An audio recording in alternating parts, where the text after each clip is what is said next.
The Hawaii Credit Union League would like to welcome you to Pursuing Relevance today, tomorrow, and beyond 2020. My name is Sandeep Kapoor, and I'm an educator with Digital Credence.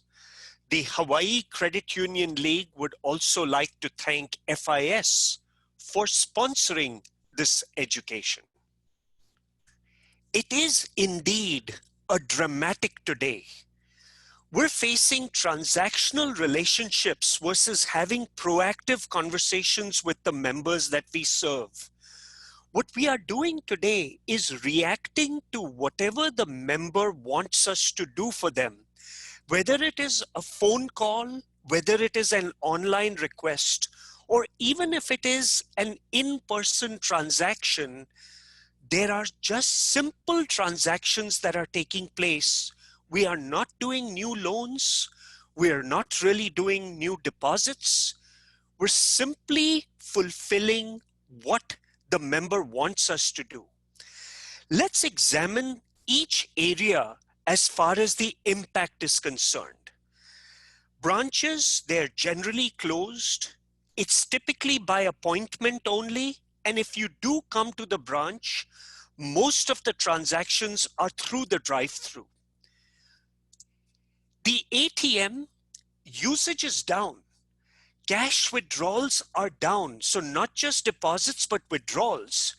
And you can see that there are a lot of consumers who are concerned about the keypad.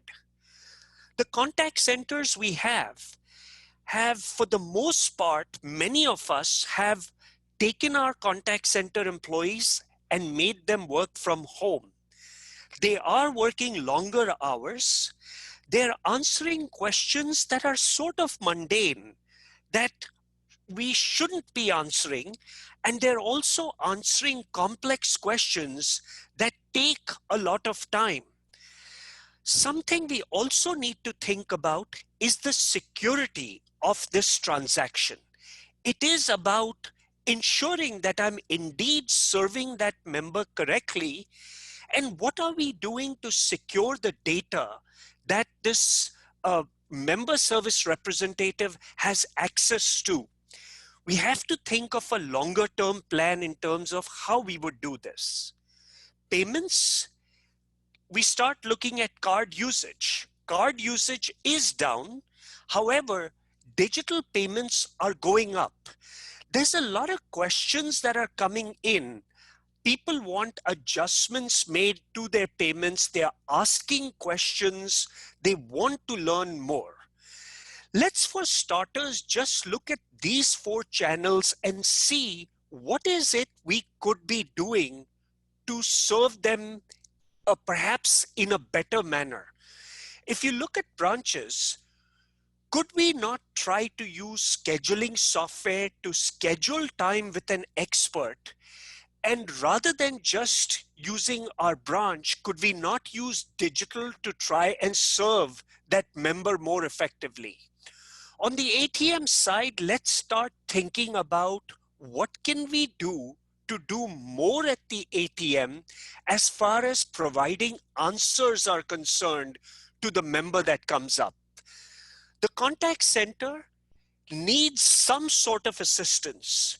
There are a few credit unions and many other financial institutions that have taken the automation given by a chatbot, and they're trying to leverage that automation to get the chatbot to respond to mundane questions and also assist in providing consistency to those questions that are complex. As far as card usage is concerned, this is our time to focus to try to get the member to adopt digital payments. There's a lot of opportunity there, and we need to leverage that to take it forward. From a security perspective, we have to authenticate our consumer. There are a lot of online concerns, and there are deposit scams. These deposit scams we need to be careful of, because just like we are out there trying to help our member, there's a lot of scamsters who are calling in to try to intervene and intercept legitimate transactions. Marketing, it's really interesting to think about what we should be doing and what approach we should be taking. It's a tough environment to go out and start selling to the consumer. You see, when we sell to the consumer in this environment, we're looked upon in a little different way.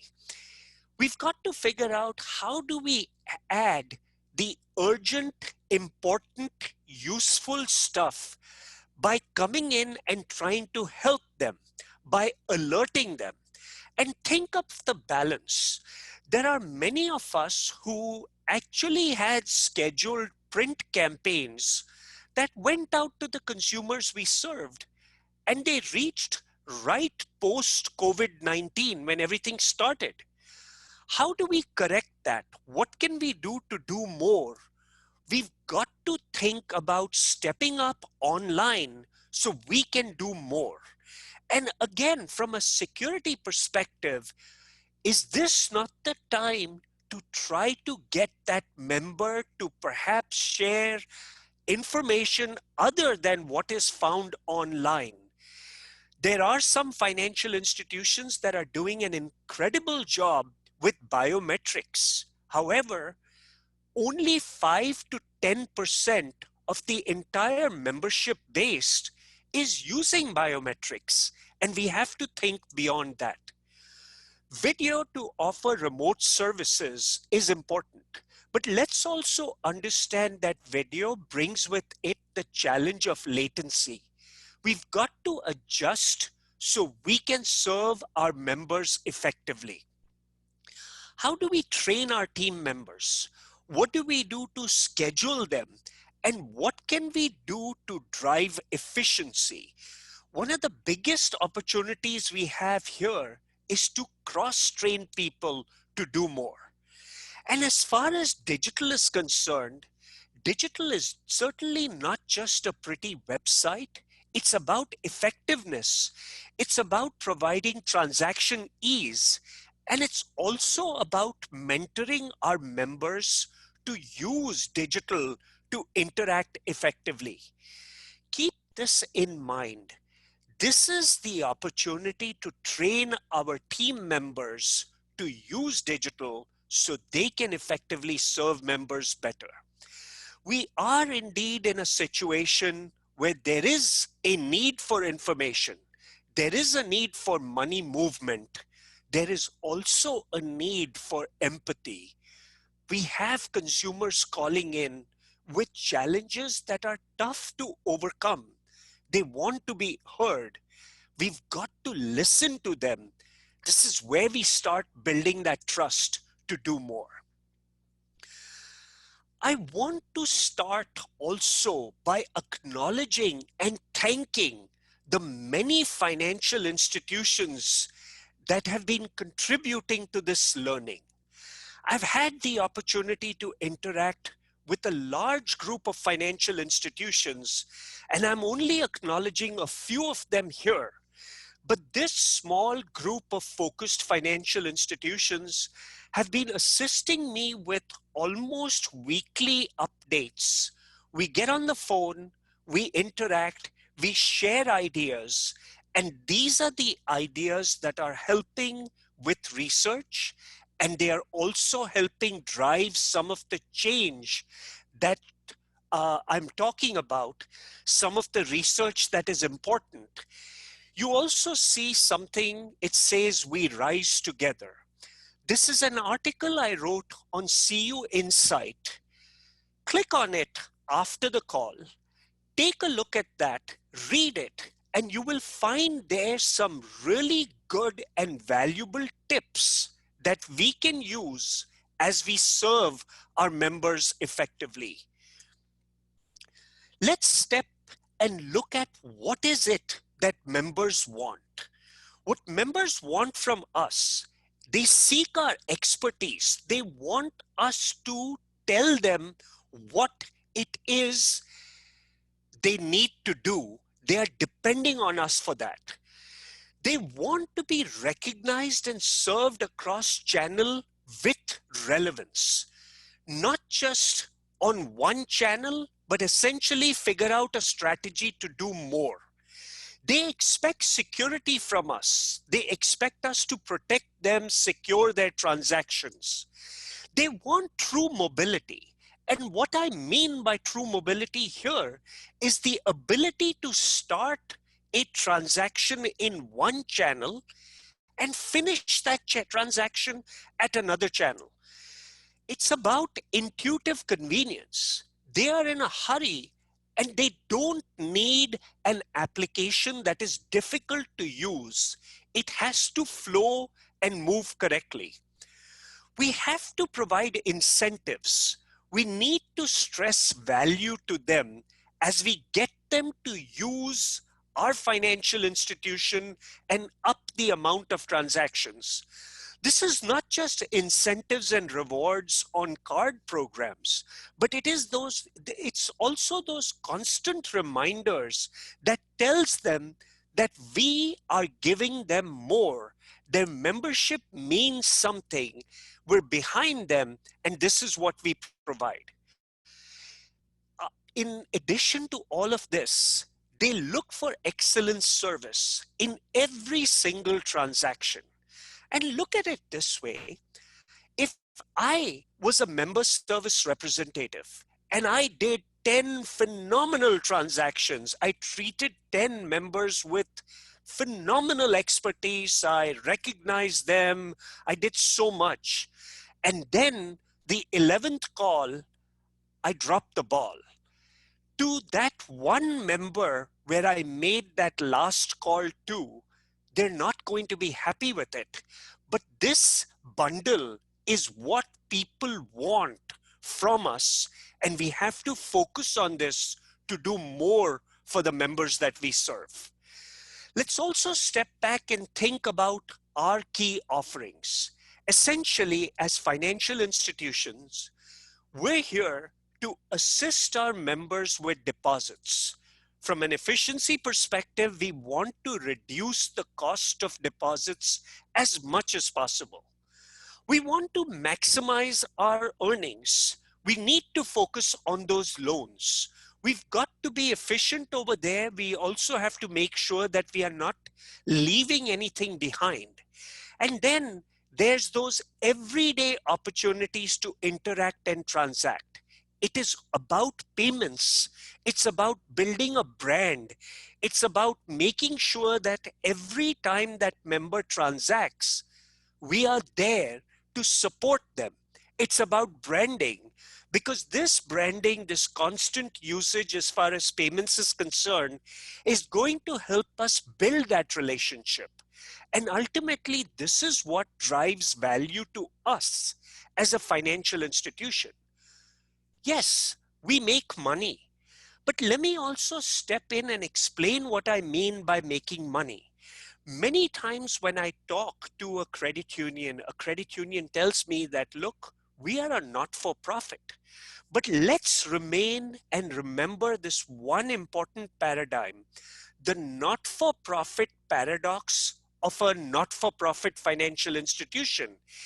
If a not-for-profit does not make money, they cannot exist or continue to exist as they serve that member. We've got to think through this effectively. We have to make sure that we are making money and also make sure that we have everything we can to do for those members, reminding them that we are there to help them save. We're there when they need to borrow. And anytime they need to transact, we offer value to them as well. Let's recap our strategy. Whether it is the branch, the kiosk, the contact center, perhaps the IVR, or even if I may call it the intelligent IVR, the smart ATMs that have video, or perhaps the smart ATMs that do not have video, or even the traditional ATMs, whether it's online or it's mobile, we see these channels coming together to try to serve that member effectively. Let us not forget that our branch is a reminder of our support in the community. It is still the pillar of what we stand for, and keeping the lights not just on but shining is something that is important as we invest in our community. We also need to think in terms of personalizing offerings to serve what members want. We're going to eventually reach a stage post COVID-19 where we're going to have to do personalized offers to the consumer. That is ultimately what is going to drive our future strategy. To make sure that we are helping our consumers with payments, to help make sure that we are indeed helping them with money movement, we need to define money movement as much more than just cards. Our consumers need to pay bills. They need to transact. They've got questions. They need to complete complex transactions and simple transactions. We have to make sure that we are there to assist them with all of that. We also need to continue to invest and elevate our employees so they can mentor our members to do more and serve our members effectively. And finally, don't think digital only. Think omni-channel. It is not a digital only world. It is a world where digital should be used to make sure that we can serve our members effectively via the digital channel and make it easier and more effective to serve our members across channel. And do not forget, we've got to be human as we do more for the consumers that we serve. I want to make sure that I answer questions that have been asked, and I'm going to read the questions that have come and try to answer some of these questions. The first question that I received was, your presentation is based on interviews with credit unions across the country. What message does this diverse group provide? First, thank you again to those many credit unions that have assisted me with this. If I were to summarize it into 3 bullets, I would say number one, converse to engage. Number two, engage to build trust. Number three, leverage that trust to serve. 3 of my friends, as they talk to us about things they have done, I'd like to share those examples with you. My friend Stephen Lark from Oklahoma put out a very simple message to his entire member base and said that when you get that stimulus check from the government, why don't you save some of it? Save it for a rainy day. That simple message actually got 1/5, 20% of the people he sent it to save money. My friend Scott McFarland from Michigan created a bingo card. It's something he put up on social media. But the bingo card was not just any bingo card. It wasn't just about fun. It was about go online, create your account, set mobile payments up, visit a branch, drop your card off. He actually came up with a number of specific ideas, again, rewarding positive behavior. And when you drive by one of his locations and you drop in that completed bingo card, you get rewarded. My friend Brendan Rikers from Wisconsin, he actually did something very powerful and very effective. He put together video messages, not just for the members, but more importantly for the member team members that he has. team members need to be stayed in touch with. And what Brendan did is he put these videos together to do so much more. The next question I have here is, what baseline training should be available to every employee? My answer here is that if we have to elevate employees to mentor and serve, we need to make sure that we teach our employees financial facts, but we need to do it in such a way that these financial facts could be conversational economics for the staff, for our team members, so they can listen, understand, and serve members effectively. The second part of our training is we have to make sure that the members understand the technology. And the only way to do that is to make sure that our team members know and understand it better than our members.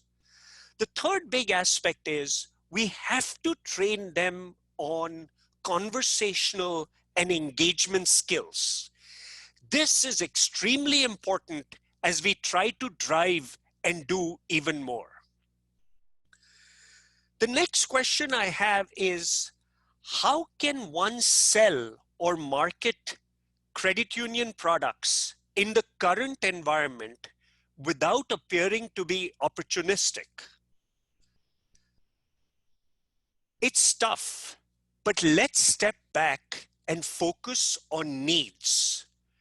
If we focus on needs and we establish trust, when we earn that trust, it helps out significantly. Three things that I've seen a lot of progressive and effective credit unions do is engage the member in conversations about cash flow. How much cash flow do you have? How can I help you? Perhaps I can refinance something to make things more effective. Can we help them budget?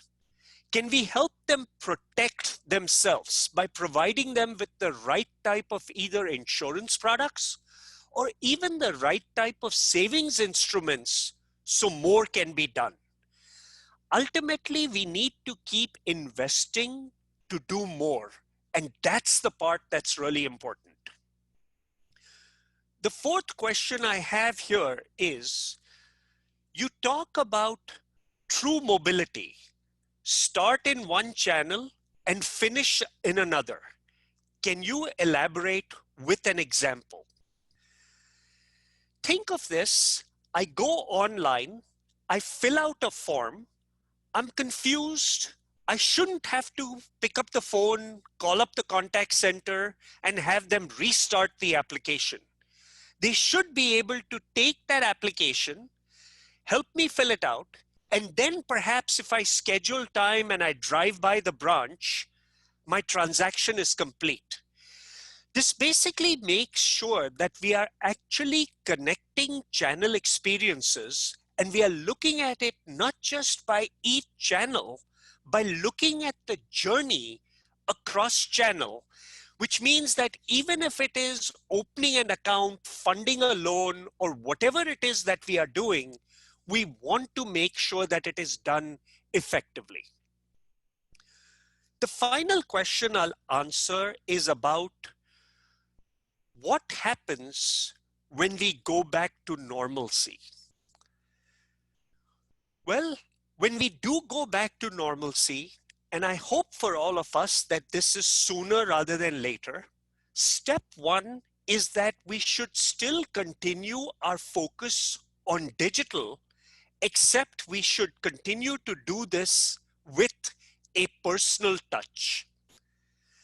The second important element is that we need to interact often with our members, providing them with the right insight. The third big thing is that if we want to be relevant, if we want to get to be the primary financial institution, let us focus on that financial checkup where we step in and we do things for the member for their financial interest. their financial well-being, I think that is what is going to drive a lot of our success. We're going through a lot. Let's be vocal. Let's talk to our members. Let's talk to our community. Be a voice in the silence. That is extremely important. My sincere appreciation to both the Hawaii Credit Union League for bringing together all of you for this education, and to FIS for being a kind sponsor.